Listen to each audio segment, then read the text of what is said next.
ส่งถึงคนบนฟ้าทุกการเวลาบุญไม่จากไปไหนไม่อาจมีสิ่งใดมาพลัดพรากบุญเราไปแม้ต้องตายจากกันก็เพียงตัวใช่หัวใจ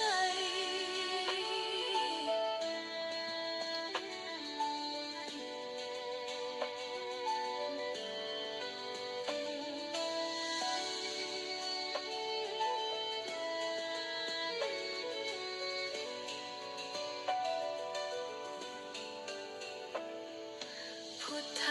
ศาสนากลับมาพลิกฟื้นวันคืนน้อมนำศรัทธาสายธรรมพัดโบกโบยโชยกลิ่นศีลจากใจ